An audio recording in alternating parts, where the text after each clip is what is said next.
Olá, boa noite a todas e a todos. 19 horas, vamos começar mais uma live aqui em parceria com a editora Juspod, Dizer o Direito, e o meu amigo, professor Leonardo, que acabou de entrar. Seja bem-vindo. Olá, meu amigo. Você me ouve bem aqui? Estou ouvindo perfeitamente. Perfeito, meu amigo. Uma boa noite a você, uma boa noite aos amigos e amigas que acompanham aqui esse encontro. Para mim, e tenho certeza que para a audiência, mais do que especial, prazer aqui, né, estar junto com esse sempre querido e brilhante amigo Márcio. Referência aqui para todos nós, né? O trabalho aí à frente do Dizer o Direito. Então é um prazer imenso estar aqui nesse encontro. Poxa, muito obrigado. O prazer é meu. Eu estava ansioso aqui para o dia que a gente poderia bater esse papo, né? E aí eu queria Demais. mais uma vez cumprimentar a todas e a todos que estão entrando aí, que estão nos assistindo, né? Hoje, né, dando continuidade às nossas lives, né? Sempre eu inicio explicando aqui que essas lives elas são uma forma de agradecer todo o carinho, todo o respaldo, todo o feedback positivo que nós estamos recebendo, né, com a coleção Manuais de Zero Direito. Né? Agora mesmo na promoção de aniversário da Editora Juspódio, eu fiquei muito feliz de ver ali vários autores da coleção sendo mencionados como autores pelos quais, né, os nossos leitores têm um carinho especial. Então isso nos deixa, né, professor Leonardo, muito felizes, porque foi um esforço muito grande na hora de selecionar os autores, na hora de, né, formatar a estrutura do livro, a metodologia, a finalidade dos manuais. Então, essa sensação é muito boa, muito prazerosa. E aí, como uma forma de retribuir a vocês todo esse carinho, a gente bolou essa ideia das lives, uma forma de divulgar ainda mais, né, o conhecimento gratuito para todas as pessoas. Tá? E aí, hoje, nós vamos falar aqui sobre direito processual penal, uma matéria que eu sou apaixonado, e vamos falar sobre um assunto que é muito cobrado nas provas e tem uma importância prática tremenda, né? Que é o acordo de não persecução penal.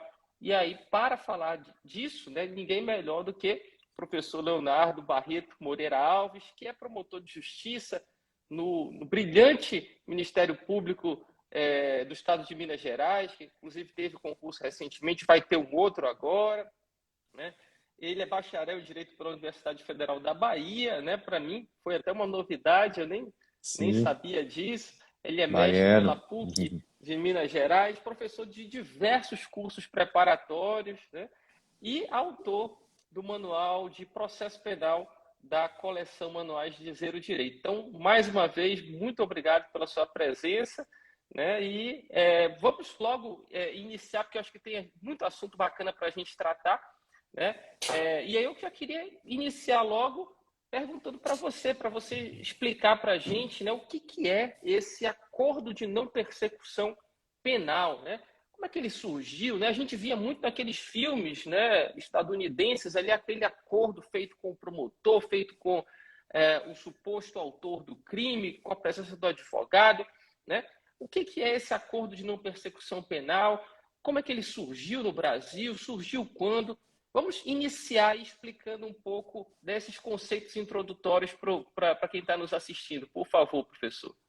Perfeito, meu amigo. Mais uma vez, queria aqui dizer meu muito obrigado pelo convite aqui para esse encontro, pelo convite para participar da coleção que está fantástica. É uma honra para mim participar aí do projeto ao lado de colegas que são excepcionais. A coleção ficou fantástica, né? Tem muitos amigos aí que já tinham já vinham se destacando na vida acadêmica, mas aí agora com o selo Dizer Direito há uma divulgação ainda maior para que todo o país, né, conheça o trabalho dos colegas e para mim é um motivo de muito orgulho, né, participar também aqui do projeto.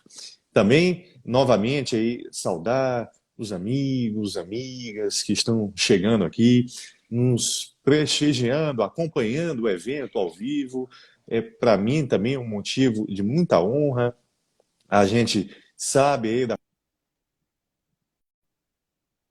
de trabalho, então dedicar um pouquinho do tempo para estar aqui nos ouvindo, isso nos deixa muito contentes. Bom, sem maiores delongas, né, porque o tema aqui suscita muitas discussões importantes, o acordo de não persecução penal, o nome longo, como vem se falando, abreviando aí o termo, é um instituto ainda um tanto quanto recente. É um instituto que surgiu no país pela primeira vez lá em 2017. E ele não veio de início, ele não veio em lei sentido estrito, não veio em um artigo do CPP. Ele veio a partir de uma resolução do CNMP, de número 181, de 2017, o que à época suscitou uma certa desconfiança. O Instituto não pegou bem, não decolou, não se implementou na prática. O próprio MP teve receio de firmar acordos e acordos sem reconhecimento depois no judiciário, até em grau recursal. O judiciário também não teve bons olhos, até porque na redação original lá do ato normativo não havia atuação do juiz. O acordo era firmado tão somente pelo MP, proposto e firmado pelo MP, junto aí com o investigado, sem qualquer intervenção do juiz. E aí não se discutia se isso seria constitucional, se isso afastaria o judiciário de atuação aqui, que seria imprescindível, se isso afastaria o juiz natural. Enfim, não tivemos um período aí que meio que ficou adormecido o acordo. Até que, um ano depois, houve uma outra resolução do CNMP, a 183 de 2018, que passou a obrigar que ocorresse a intervenção do juiz. O acordo firmado pelo MP e pelo investigado submetido a uma chancela judicial, a uma homologação judicial.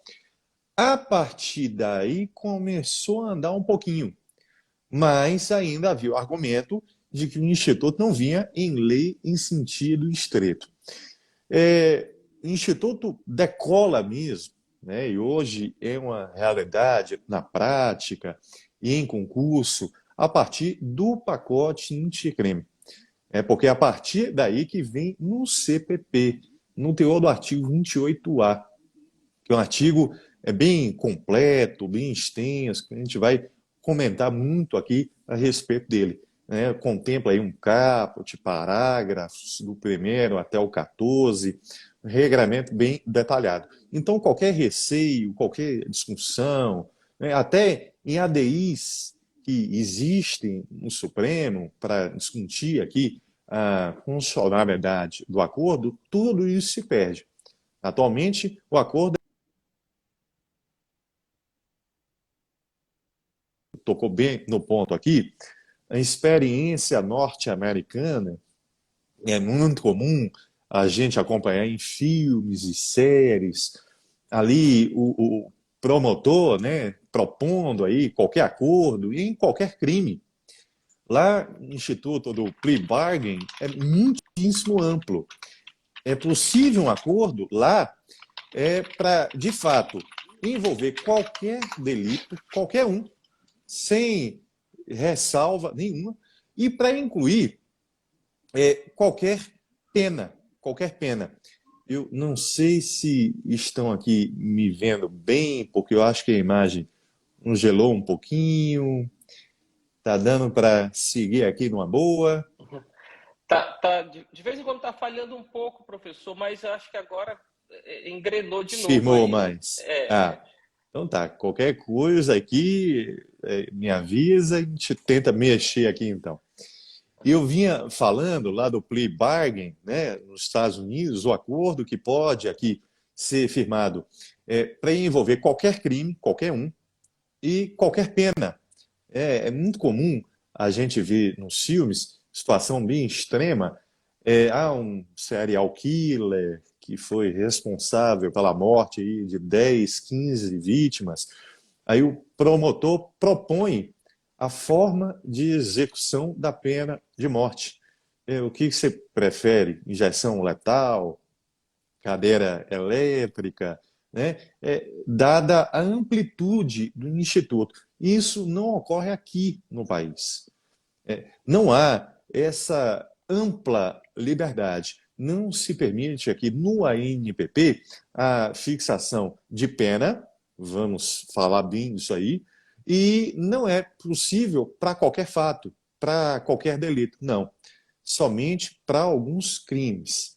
Né? E um outro ponto importante no comparativo é que lá nos Estados Unidos o acordo implica sim em uma fixação de uma pena. O sujeito recebe uma pena. No ANPP, não há fixação de pena alguma.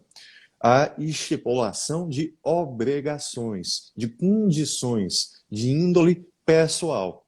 Vamos também abordar aqui ao longo do encontro. Então, só para fechar aqui e amarrar bem, para ficar uma boa noção do que é o acordo, nós temos esse instituto que vai, via de regra, ele vai ocorrer em uma fase de investigação. Né? Claro, há quem aponte que é possível um pouco posterior. Mas, em regra, como criado no Código, no artigo 28A, ele serve, ele é implementado na fase de investigação. Então, é no inquérito, há quem entenda que é também aqui no PIC do Ministério Público, e haja vista o termo, é um acordo de não persecução penal.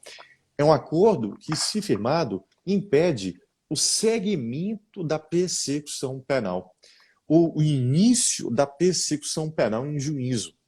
Um acordo feito em investigação que, se cumprido, vai ter como um dos efeitos impedir que o MP inicie a ação e encaminhe a denúncia. E aqui, só para fechar, Márcio e amigos e amigas, não quero me alongar muito, né? Temos muitos pontos, mas é importante também destacar que o Instituto ele se insere bem em um contexto ainda um tanto quanto recente aqui no país, de uma justiça penal consensual, negociada, pactuada, que ganha um peso maior no Brasil a partir da lei do juizado especial criminal.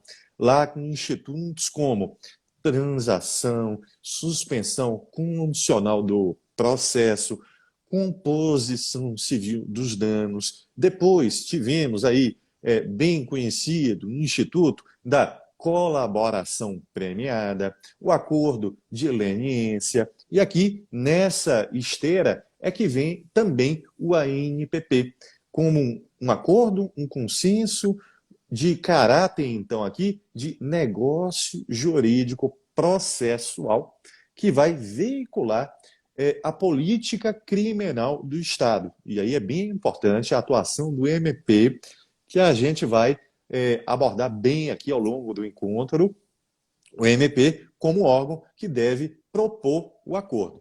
Tá? O acordo, então, é proposto pelo MP, aceito pelo investigado, sempre na companhia do seu defensor técnico. Defesa técnica é aqui já, nesse momento, obrigatória. Uma vez firmado, aí vamos ver que ele deve passar também pela chancela do judiciário. Então, linhas gerais, né, é esse o contexto, é esse o conceito, a origem, a importância do Instituto aqui no país. Perfeito. Vocês viram aí quanto de informação importante, né? Só nessa primeira etapa aí da explanação, e aí vão anotando, né? Peguem um papel, uma caneta, um computador e vão anotando aí esses pontos que serviram até para uma redação, né? Numa prova discursiva ou numa prova oral. Então, professor contextualizou aí a origem do Instituto, né, tanto no direito comparado como no direito brasileiro, a sucessão das resoluções, depois a introdução formal, né, no CPP, a ideia geral do Instituto, né, esse ponto que ele mencionou da justiça negociada, né, é fundamental para as provas também, fundamental que você, em qualquer dissertação envolvendo a ANPP, mencione isso, né? Então, são muitos pontos que são fundamentais para uma resposta completa, como foi a do professor Leonardo. Né? Eu estava vendo aí, entrou a minha amiga Nath Masson, né? Natália Masson, uma das Que melhores bacana. professoras de direito constitucional do país, que tem um livro Fantástico. excelente, né? Meu respeito, meu carinho por ela, também o Felipe Duque, professor Rafael Cândido, enfim, tanta gente bacana que nos dá aqui a honra das suas presenças, né? Muito honrado. E, Obrigado. e professor, mas aí, o senhor comentou um pouco, você comentou um pouco aí a respeito dos Estados Unidos, lá que é bem amplo, enfim, mas aqui no Brasil, quais são os requisitos para a propositura desse acordo? Perfeito. Bom, atualmente, né, o regramento aí vem no artigo 28 do CPP, sobretudo no artigo 28. Não significa que o que vem em resolução lá do CNMP está prejudicado por completo. Não é isso, né? O que houver, se houver algum tipo de conflito, aí deve se aplicar o teor do artigo 28, obviamente. Mas em algum ponto omisso do artigo 28, ainda é possível invocar a resolução, como é o caso da discussão se é cabível acordo ou não na audiência de custódia. O 28A do CPP se omite, mas a resolução prevê permitindo que venha a ocorrer no momento da audiência de custódia. Eu lembro disso aqui porque há requisitos na resolução e há requisitos no artigo 28A. Né? Obviamente, vamos seguir aqui quanto a este ponto o teor do artigo 28A. Em sua maioria, os requisitos vêm no 28A caput. E depois tem um complemento em um parágrafo do artigo 28A, que é o parágrafo segundo, que eu vou também apontar aqui, que tem uma redação negativa, né, que aponta quando é que não cabe o acordo. Então vamos de uma vez só aqui.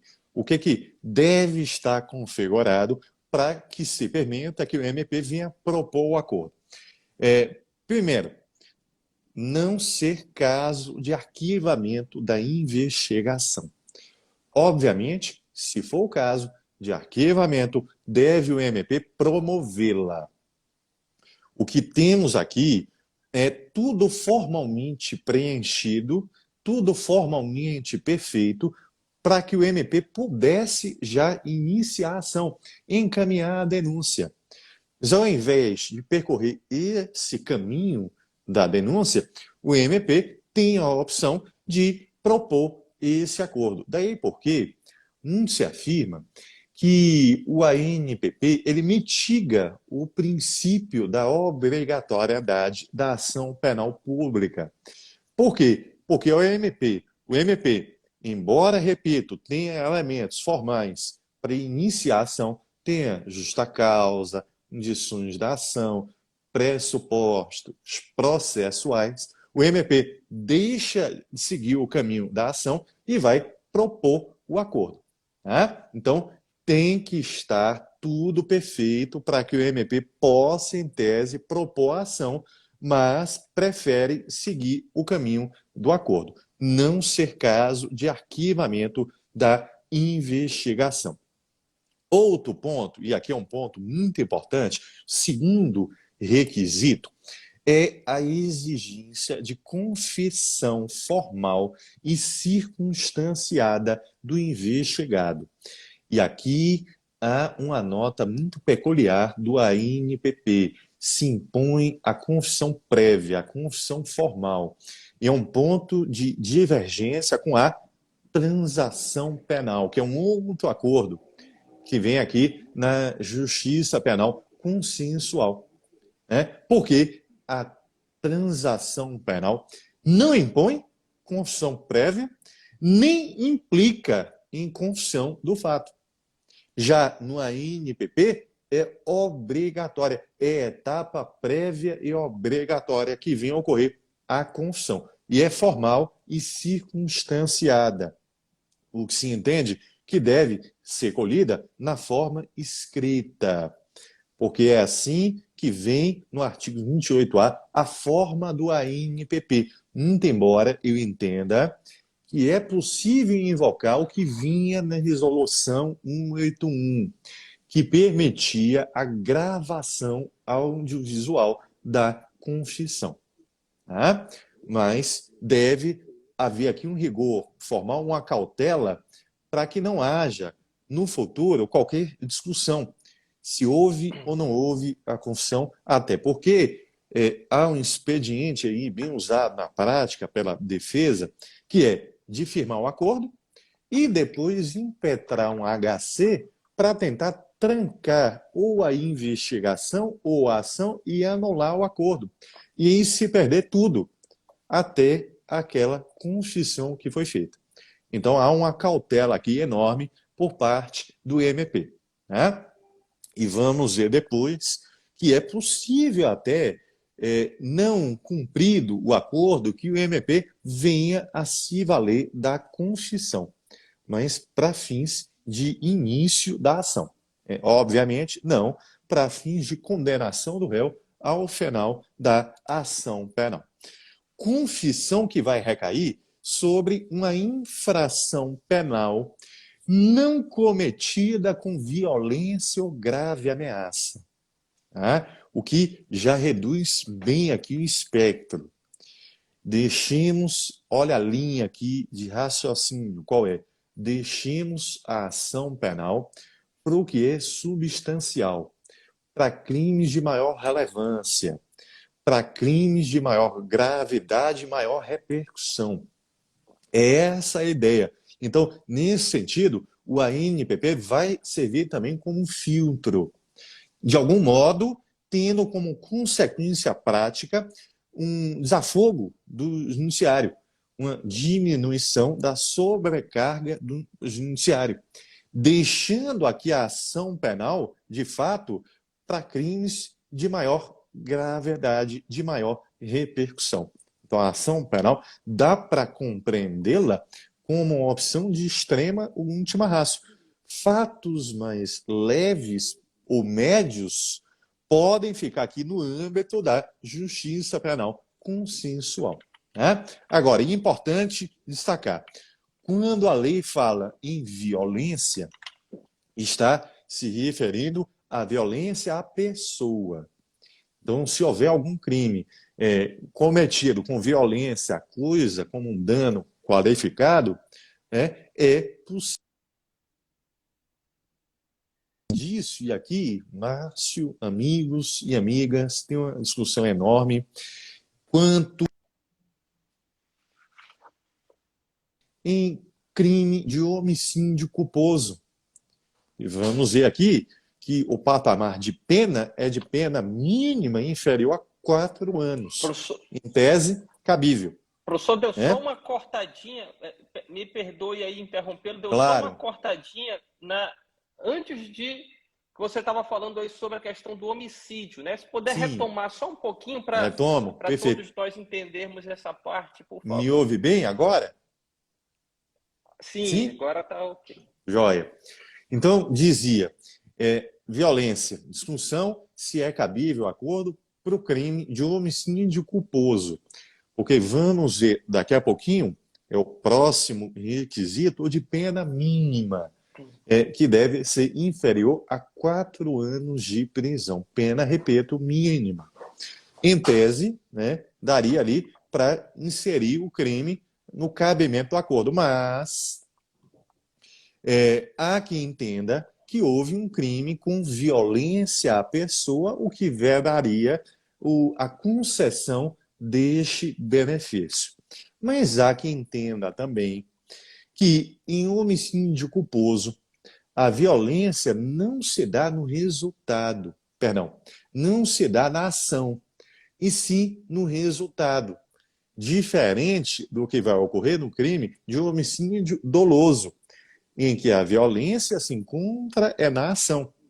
E aí há a corrente, né, que vai sustentar que é cabível, então, o ANPP em homicídio culposo, né, levando em conta que há uma violência somente no resultado. E aí, para quem se interessa pelos concursos públicos que vem cobrando o ANPP, é essa segunda corrente que vem caindo, né, de cabimento do acordo em homicídio culposo, tem até enunciado lá do GNC-CRIM, já que a violência se dá no resultado e não na ação.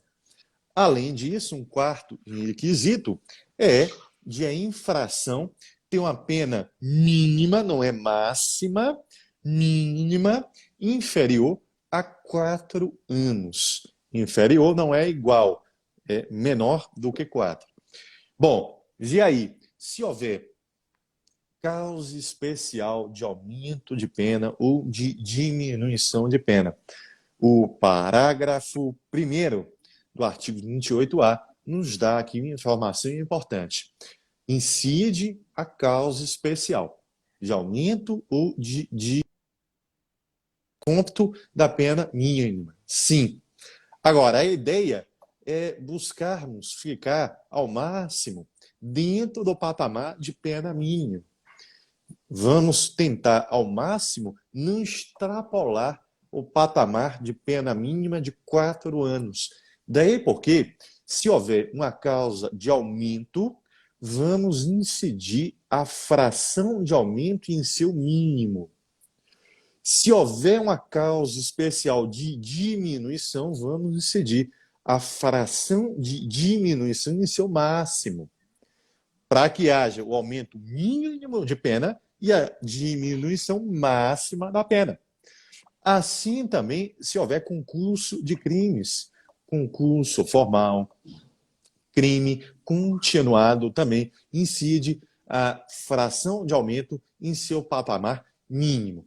É quase Concurso uma teoria da material. melhor hipótese, né, professor? Perfeito, perfeito. Complemento aí mais do que oportuno, perfeito. E o concurso material, aí é regrinha já reconhecida, né, para transação, suspensão condicional de soma de penas mínimas. Vem ainda um quinto e último requisito lá no CAT do 28A, que é o acordo ser necessário e suficiente para reprovação e prevenção do crime. Até aqui, eu apontei requisitos que são objetivos. Tem ou não tem. Então, ou o crime tem pena mínima inferior a 4 ou não tem.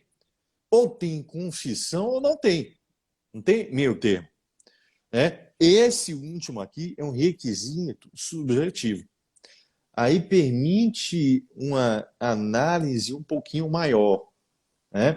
Principalmente por parte do MP, enquanto órgão do Estado que veicula a política criminal. E o ANPP tem também essa conotação de implicar em política criminal do Estado. Cabe ao órgão, de forma sempre zelosa, justificada, fundamentada, apontar se, no caso concreto, conforme circunstâncias do crime, do agente, repercussão do fato, enfim, se é recomendável ou não o acordo, se ele é necessário e suficiente para reprovar e prevenir delito.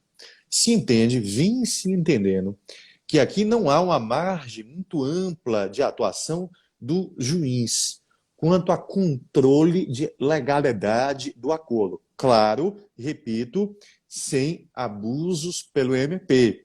O papel do juiz, vamos ver, é limitar a atuação abusiva, ilegal, desarrazoada do Ministério Público. Mas, seguindo os ditames da lei, cabe ao MP indicar se é possível ou não acordo, daí porque vem se entendendo que o ANPP não constitui um direito público subjetivo do agente, Não é aqui uma garantia de que, se preencher e aí requisitos objetivos, o MP vai ter que propor o acordo.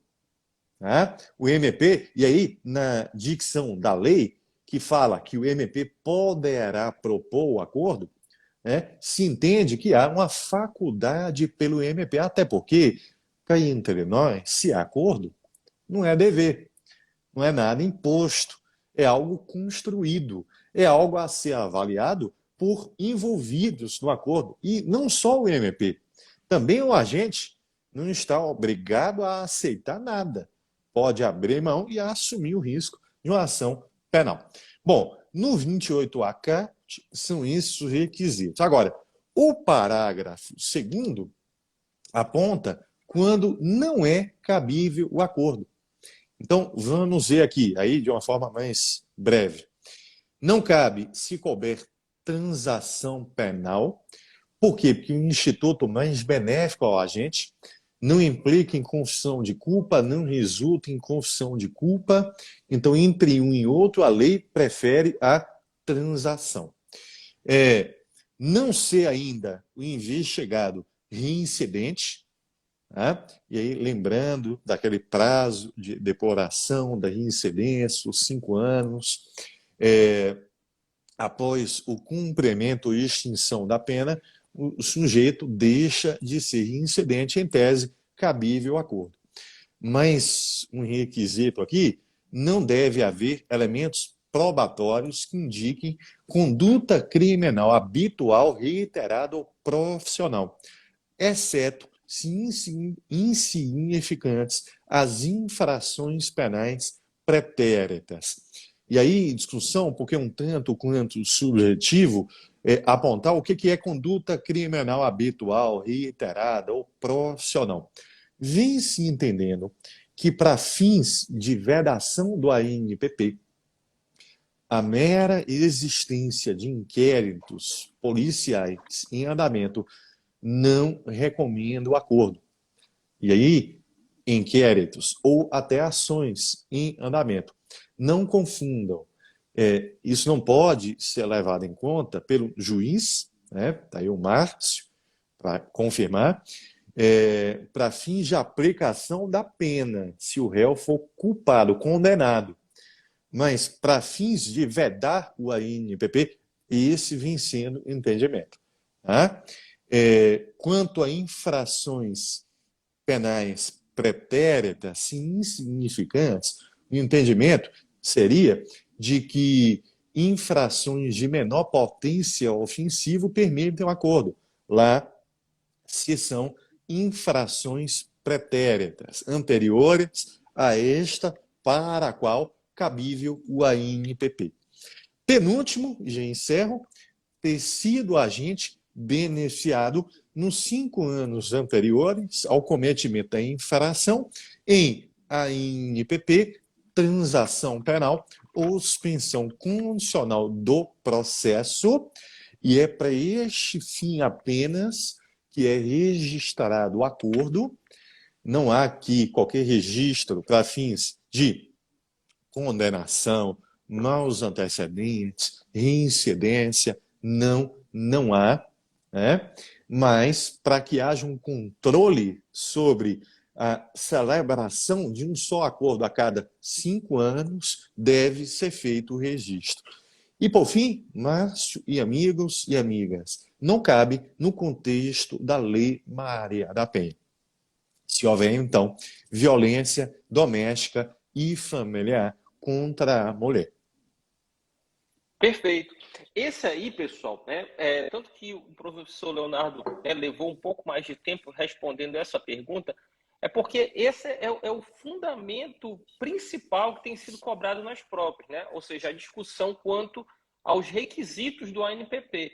Então, se você, né, por exemplo, está estudando, está fazendo uma revisão, se concentre muito nisso, né? E se concentre, inclusive, na literalidade do código, né? Por exemplo, uma armadilha que o examinador tem cobrado muito é essa questão da pena mínima, né? A pena mínima não é igual ou inferior a 4 anos, como o professor Leonardo colocou, mas ela é apenas inferior a 4 anos. Né? Isso já vi vários bons candidatos, né, errarem essa questão, né, assim como os requisitos, inclusive esses requisitos negativos, como esse último foi mencionado agora, de não caber, né, no âmbito da Lei Maria da Penha. Então, esse ponto é fundamental e é um ponto que, se você ler e reler o artigo 28A, você acerta aí a maioria das questões. O professor Leonardo comentou, logo no início, que as condições que o autor, o suposto autor do fato, se obriga a cumprir, eles não têm natureza jurídica de pena. Né? Então, a gente, ao contrário, por exemplo, de outros ordenamentos, não pode falar que ele está cumprindo uma pena. O conceito, né, a terminologia que o Código utiliza é de condições. E aí eu queria que o professor Leonardo explicasse para a gente quais são essas condições que podem ser contempladas no acordo, quais são essas condições que o suposto autor do fato pode ser obrigado a cumprir. E só antes de eu passar a palavra, Sim, professor, ao sim. mandar um abraço aí para o professor Eduardo dos Santos, né, nosso Ah, autor que de Direito bacana. Constitucional, que também nos Fantástico. deu a presença aí, Que e também o honra. professor Jailton, né? O professor Jailton Sim, já ó, iniciou na amigo. última live uma polêmica aqui, professor, que ele disse que processo civil é melhor que processo penal, né? Aí, mas no Ele. final eu quero a sua opinião sobre isso aí, sobre essa polêmica, né? Mas nós vamos tratar aqui sobre as Bom, condições que são contempladas no acordo. bom piadista, o colega, o amigo. Ele sabe da verdade qual é. Bom, o ANPP tem também uma conotação de instituto despenalizador. Ele vai envolver a aplicação daquilo que não é pena. Ao contrário, repito, do que eu falei aqui no início do encontro, do que vale em uns ordenamentos, é o caso da realidade norte-americana, o plea bargain, envolve pena. O sujeito recebe pena e vai ter que cumprir pena. Aqui, não há pena. Tá? Como falou bem aqui o Márcio, na dicção da lei, o que há são condições ou obrigações de caráter pessoal, que vem lá no próprio CAT do 28A, incisos de 1 a 5. E aí, antes, eu queria aqui falar um pouquinho de um termo que vem ali antes dos incisos, de que as condições vão ser ajustadas cumulativa e alternativamente. O que é uma ideia, em tese, contraditória, é alternativa, é cumulativa, e aí? É um ou outro, é um e outro? Há uma discussão, e até hoje. Até porque a resolução do CNMP falava alternativa ou cumulativamente, e não como veio aqui, né? Qual é a hermenêutica que vem sendo dada aqui a esse termo? São 5 condições que vêm aqui no artigo. Vem se entendendo que as condições dos incisos 1 a 3 são obrigatórias, devem ser cumuladas, que eu já vou elencar aqui. 1 a 3. Então, são fixadas cumulativamente 1 a 3. Alternativamente com 4 ou 5. Então, 1 a 3 e 4 ou 1 a 3 e 5. É assim, eu entendo, a melhor hermenêutica. Eu sigo aqui entendimento de um colega do MP do Paraná, não sei se ele está aqui, que é o Rodrigo Cabral, um excelente autor da Juspodium, que tem assim um manual sobre a NPP fantástico e que eu vou me valer muito dele aqui no nosso manual. Sigo aqui o seu entendimento. Então, teríamos que ter o quê? Incisos de 1 a 3. 1. Repara o dano ou restituir a coisa vítima, exceto na impossibilidade de fazê-lo. E aí um cuidado do Estado democrático de direito, sempre com a tutela à vítima, para que não fique desamparada, para que se busque, dentro do possível, a reconstituição do status quo ante. É um processo penal que, se quer ser instrumental, garantista na essência, deve buscar também tutelar direitos fundamentais da vítima. É aqui, então, o caso, já como primeira condição. Segunda, o que é muito útil, gerentes indicados pelo MP como instrumentos, produto ou proveito do crime. Como a forma aqui, uma ferramenta para... Professor, desculpe interrompê-lo aí, só para repetir o inciso segundo aí, do renunciar voluntariamente a bens, que cortou um pouquinho, por favor. Vamos lá. Renunciar voluntariamente a bens e direitos indicados pelo MP como instrumentos, produto ou proveito do crime. E aí servindo bem como uma ferramenta de política criminal do Estado para desestimular a prática de crime, principalmente crime com repercussão aqui econômica. O bom e velho não valer a pena. O sujeito saber que não vai ter aqui o proveito que se espera do crime. Vai ocorrer, então, aqui a perda de algum instrumento, produto ou proveito do crime. Além disso, prestação de serviços à comunidade ou a entidades públicas por período correspondente à pena mínima condenada ao delito, diminuída de 1 a 2 terços em local assim indicado pelo juízo de execução, aí na forma do artigo 46 do Código Penal. E aí temos que ter mais uma, no mínimo, que seria o quê? 4.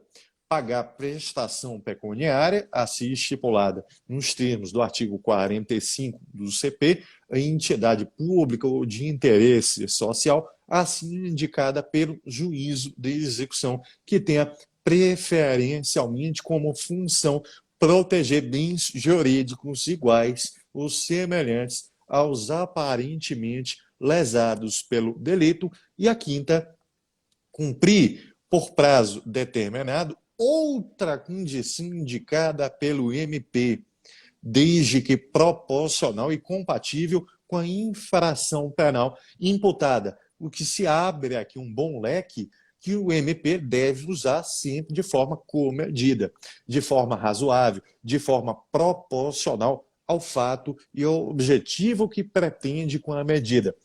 Exemplos: uma perda da fiança que já foi paga, a fixação de alguma medida cautelar que venha no artigo 319, tudo isso é possível aqui com fundamento nesse inciso 5. Perfeito. Muito bom. Então, a gente viu aí essas condições, que devem ser cumpridas, Não falem, em pena, porque não estamos falando de pena aqui. E aí eu queria entender um pouco o que acontece, se o agente cumpre o acordo. Então, vamos dizer que o agente aceita, o Ministério Público aceita, ofereceu, o agente aceita o acordo e ele cumpre o acordo. E, por outro lado, queria que você explicasse também para a gente o que acontece se ele descumprir o acordo. Quais são as consequências para cada uma dessas situações? Perfeito. Cumprimento do acordo vai levar à extinção da punibilidade, o que é uma decisão de mérito. Decisão que, portanto, tem um poder de formar coisa julgada material. Aqui houve, para o agente, houve um avanço em relação ao que vinha lá na resolução do CNMP. À época, se falava em um arquivamento da investigação. Aqui portanto, extinção da punibilidade, se impede uma ação penal para imputar aquele fato que foi alvo do acordo. Então, não se permite o segmento da persecução penal. Já se houver o descumprimento do acordo, deve o membro do MP comunicar o descumprimento ao juízo competente e há uma discussão se seria um juízo que homologou o acordo ou o juízo de execução penal, que é quem fiscaliza o cumprimento do acordo, prevalece que seria um juízo de execução. Então, o membro do MP informa ao juízo de execução que houve descumprimento do acordo. A partir dali, o acordo é rescindido. Há a rescisão do acordo. E, em seguida, o MP deve oferecer a denúncia. É muito importante destacar que não vai correr prescrição enquanto não cumprido ou não rescindido o ANPP. O pacote anticrime inseriu isso lá no artigo 116 do Código Penal, em seu inciso 4. E aí, também pelo descumprimento, o membro do MP ele pode levar em conta a confissão que foi feita, mas para fins de encaminhamento da denúncia, preenchimento da justa causa, início da ação, não, obviamente, para fins de condenação do réu ao final da ação, pode ainda deixar de propor a suspensão condicional do processo, levando em conta aqui o descumprimento do acordo, o agente não mereceria aqui, né, confiança de que estaria apto a participar da justiça penal consensual. Então, não seria o caso se o MP assim entender de propor esse segundo acordo. Tá? Vamos ter, então, o início da ação, o segmento da persecução penal, agora em juízo. Perfeito, né? Queria mandar um abraço para minha amiga Martina Correia, também, que tem um excelente livro em Direito Processual Penal em Em Tabelas, né? Foi tabelas, lançado fantástico. recentemente, né? Muito bom. Muito obrigado pela sua presença. E eu reservei agora aqui, professor Leonardo, 3 perguntas mais polêmicas aqui para o final da nossa live, né? 3 perguntas aqui que vão ser cobradas aí nas provas, principalmente discursiva, né? E prova oral, né? A gente viu aqui várias questões que vão ser cobradas aí em todas as fases, mas agora 3 assuntos mais polêmicos, né? E o primeiro deles é o seguinte: é cabível o ANPP em processos já em andamento? Super polêmica em doutrina no Supremo, STJ. Nós temos aqui uma corrente que vem preponderando, mas que não é única, né? Tem vários posicionamentos. Há quem entenda radicalmente que não, né? Só cabe investigação, ponto. Já quem entenda que sim, que é possível. E aí dá para afirmar o quê? Prepondera a corrente que sustenta que cabe. Tá, ok. Mas aí vem um segundo passo. Cabe até que momento? Aí também tem uma opção para tudo que é lado, né? Há quem entenda que cabe, e eu falo há quem entenda, não é só em doutrina. Instituições, exemplo aqui, puxando para o MP, né? Cada MP de cada estado vem aqui baixando ato normativo, enunciado, orientando seus membros. Aí, Conselho Superior, a Procuradoria Geral, a Corregedoria também.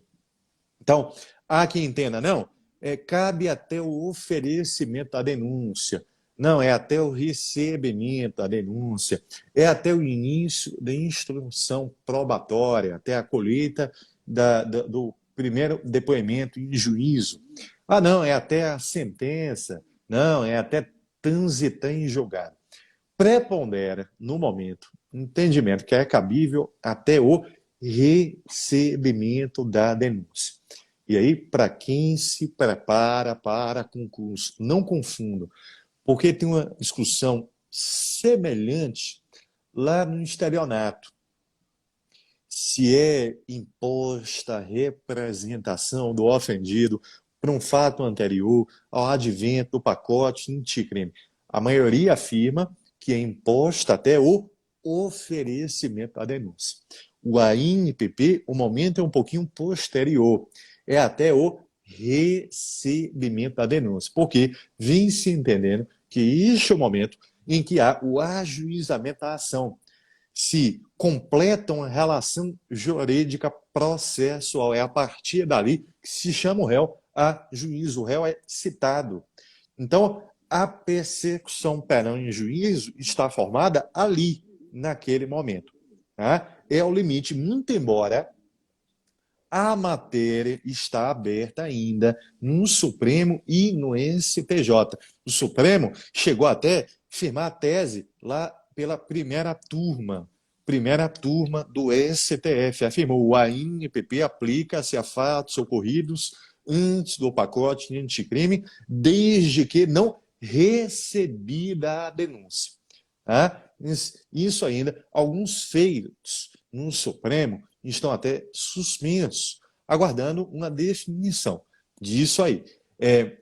No âmbito, eu falo aqui, MPMG, né, a Corregedoria orienta seus membros para que também adotem esse posicionamento, até o recebimento da denúncia. Tá? É o que vem preponderando, é o que vem caindo em prova. Perfeito. Isso, inclusive, né, vale muito a pena se você vai fazer um concurso que tenha banca própria, como é o caso do MP de Minas Gerais, conhecer esse entendimento. Né? A gente sabe aí que Fundamental. o novo concurso do MP está em vias, né, de ser concretizado. Sim. Então, você já sabe que a posição institucional é essa, né? Essa é a que você tem que adotar numa prova. Outro tema também, professor, polêmico, diz respeito ao cabimento, né? Esse é um pouquinho menos polêmico, mas respeito ao cabimento do ANPP na Justiça Eleitoral, na Justiça Militar e no Tribunal do Júri, né? No Tribunal do Júri, talvez seja a polêmica maior. E eu queria que você falasse um pouquinho para a gente sobre isso, por gentileza. Perfeito. Justiça eleitoral, possível, cabível, tivemos até o enunciado número 47 da primeira jornada de direito eleitoral da Escola Judiciária Eleitoral do TSE, que veio em 2021 para permitir livremente o cabimento não só do ANPP, também, como já vinha ocorrendo já há um bom tempo, da transação penal e da suspensão condicional do processo. O que se impõe é o preenchimento natural de requisitos do 28A. Bom, quanto à justiça militar, tem uma polêmica que nasce lá na resolução 181. Por quê? Porque ela vedava textualmente o ANPP para crimes militares que implicassem em descumprimento da hierarquia e da disciplina. O 28A do CPP não repete a norma, é omisso. E aí vem a discussão. Não repetiu porque não quis o cabimento ou não repetiu porque houve uma falha? Tá? Há quem entenda de um lado do outro. O que prepondera? Que não é cabível, que o 28A não quis prever porque não quis que o acordo fosse cabível na justiça militar. Né? E é assim que vem julgando o Superior Tribunal Militar, o STM. A doutrina ressalva apenas os casos de crimes militares praticados por civis, na esfera da justiça militar da União. E quanto ao júri, aí polêmica enorme, houve caso concreto aí de colega, que eu não vou entrar aqui no mérito, questão ética, mas só para informar que é um tema vivo, palpitante, se cabe, não cabe. O que a maioria vem sustentando? Que não cabe. Primeiro, por quê? Porque o 28A veda para crime que possua violência à pessoa. E júri julga crimes dolosos contra a vida. Né? Primeiro argumento. Segundo, seria a competência funcional do júri. Não pode o MP propor o acordo, o juiz homologar o acordo, subtraindo a matéria do conhecimento dos jurados, que são os juízes consonantes da causa. Então, aqui haveria, no entender da maioria, esse limite seria de cabimento, de incidência lá no júri. Ótimo, excelente, né? Antes de a gente passar para a última pergunta, só avisando aí para as pessoas que estão acompanhando a live, né, que a editora Juspódio gentilmente cedeu aí um cupom de desconto, né, de R$ 15 para o excelente manual de processo penal do professor Leonardo ou qualquer outro manual da coleção de Zero Direito. Para isso, né, quando você for lá no carrinho, você insere o cupom de desconto que é o Leonardo 15, né? Tá aí na tela fixado para vocês, Leonardo 15, você tem R$ 15 de desconto na compra do processo penal do professor Leonardo ou de qualquer outro livro da coleção Manuais de Zero Direito. Professor, estamos com o tempo bem estourado, mas vamos lá. Um tema que a gente não pode deixar de falar é o seguinte, né? Cabe à NPP em tráfico de drogas privilegiado, em crimes hediondos e equiparados, em racismo. Fala um pouco aí de cada um desses aí para a gente encerrar com o assunto completo para não deixar ninguém aí que assistiu a live sem acertar as questões da prova. Perfeito, um tema bom demais para cair em uma prova aberta, oral, temática está em aberto, né? E não há propriamente uma resposta pronta. O que é que há? Vimos aqui do 28A caput requisitos, em sua maioria objetivos, tem ou não tem, né? E aquele único subjetivo de o MP avaliar se o acordo é necessário e suficiente para prevenir e reprimir o crime. Né? Esses delitos que você mencionou podem preencher requisitos ou objetivos. Exemplo marcante, o tráfico privilegiado, sim, a pena vai ficar ali abaixo de 4 anos. E o tráfico, lembrando, não é crime hediondo nem equiparado a hediondo. Né? Então, em tese, requisitos ou objetivos estão preenchidos. Agora, é cabível? Não dá para cravar de antemão, sempre. Olha, em qualquer caso, sim, tem lugar. A resposta fica sempre para o caso concreto, conforme o MP aqui avalie se é recomendável o acordo ou não. Se o MP deixa de propor o acordo, deve justificar o porquê, deve indicar os motivos na cota ministerial.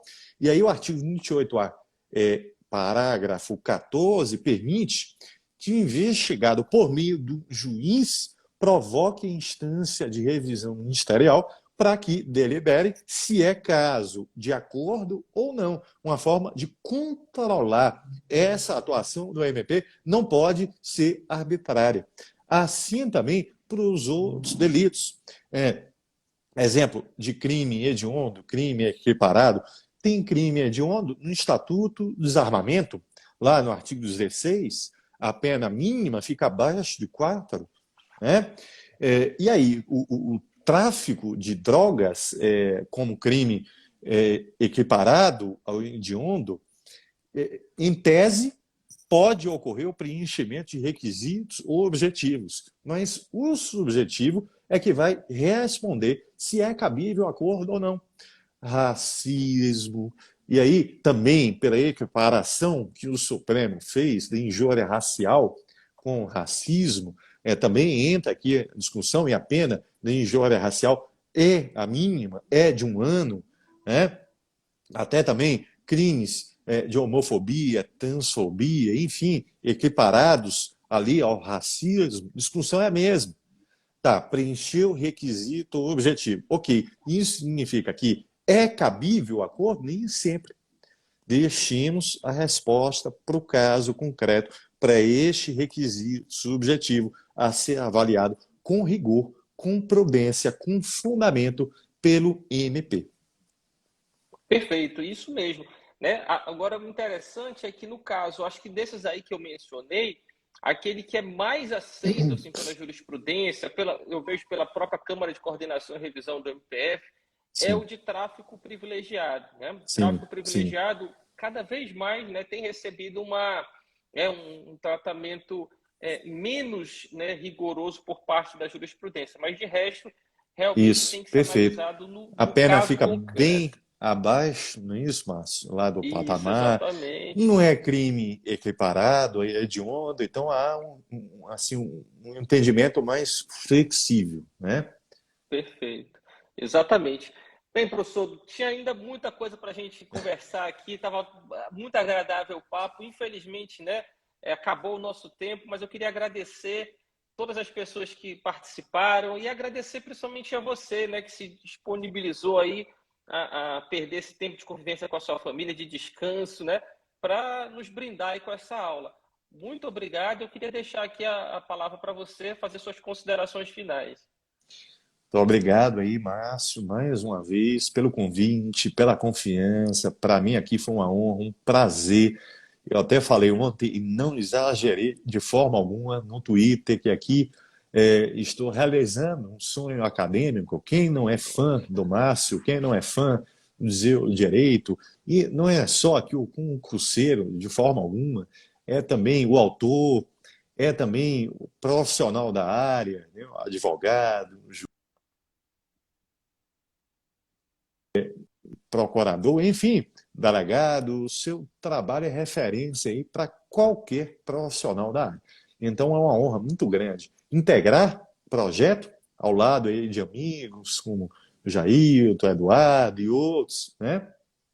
E também aqui foi um motivo de muita alegria falar um pouquinho de um tema tão relevante, ainda tão atual, que vem caindo tanto em prova, para uma audiência sempre muito qualificada. São os amigos e amigas aqui da Juspódio. Então, fica meu muito obrigado. Também sei da dificuldade aí de horário, rotina, estudo, trabalho, família. Vocês que dedicaram aí um pouquinho do tempo de vocês. Espero que eu tenha contribuído de alguma forma com a discussão do tema, com a atualização, com o aprofundamento dos estudos. E fico aqui à disposição de vocês, por meio aqui da Gispod, por meio também dos nossos contatos aqui em redes sociais, no Instagram. É sempre um prazer e eu sempre retorno, sempre respondo qualquer mensagem que me é encaminhada. Tá? Então podem aqui entrar em contato, seguirmos com essa interatividade que vai ser um prazer enorme para mim. Que ótimo. E aí sigam o Leonardo nas redes sociais aí. Se você não sabe, lá no meu último post tem lá ele marcado, né? Sigam ele porque dá sempre excelentes dicas, novidades, inclusive do concurso do MP de Minas Gerais que Vem está aí. aí, né, na fila para sair e o professor Leonardo pode contribuir muito na sua preparação. Mais uma vez, muito obrigado a todas e a todos que nos acompanharam. Bom descanso para quem vai agora dar uma descansada, para quem vai continuar estudando também, bons estudos. Continuem lutando, batalhando para realizarem seus sonhos. Um abração, até a próxima terça-feira que vem. Professor Luciano Lima Figueiredo falando sobre regime de Perdi. bens de direito civil. Um abraço, pessoal. Valeu, Obrigado. obrigado, boa noite, um abraço, tchau, tchau.